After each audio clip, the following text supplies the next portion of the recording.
আজকে আছে সরস্বতী পুজো। তো জামাইবাবু আজকে আমাদের ঘোরাতে নিয়ে যাবে, সেই কারণে চলে গেছিলো সকাল সকাল আমাকে নিতে।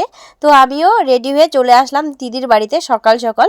তো দিদির বাড়িতে এসেই রেডি হয়ে আমরা চলে এসেছি গঙ্গারামপুর স্টেশনে। দিদি আর আমি, ভাগ্নি, জামাইবাবু সবাই দেখতে পাচ্ছ, পিছনে জামাইবাবু আছে।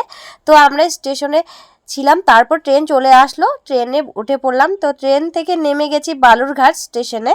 তো স্টেশনে নামার পর ফাইনালি চলে এসেছি আমরা বালুরঘাট উদ্যান পার্কে।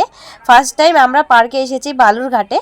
তো অনেক ভিড় ছিল, তোমরা দেখতে পাচ্ছ প্রচণ্ড ভিড়। তো জামাইবাবু গেছে টিকিট কাটতে, তার জন্য আমরা দিদি আর আমি দাঁড়িয়েছিলাম। তো ফাইনালি টিকিট কাটার পর আমরা এখন ঢুকে যাব পার্কের ভেতরে। আর পার্কের পরিবেশটা ভীষণ সুন্দর, তোমরা কিন্তু ফ্যামিলি নিয়ে আসতে পারো, কোনো খারাপ কিছু নেই, যেমন অন্যান্য পার্কে থাকে, সেই কারণে বললাম।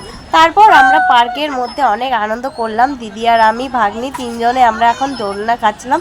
আর দোলনায় উঠে আমার ফিল হচ্ছিল আমি যেন নাগরদোলায় উঠেছি, খুব ভয় লাগছিল, অনেক দিন পর উঠেছি এই কারণে। তারপর আমরা এখন বাড়ি যাব, স্টেশনে চলে এসেছি আবার বালুরঘাট স্টেশনে। তো চলো, আজকের মিনি ব্লগটা তোমাদের কেমন লাগলো অবশ্যই কমেন্টে জানাও। তো চলো ঝটপট লাইক কমেন্ট শেয়ার করে দাও ভিডিওটা। টাটা।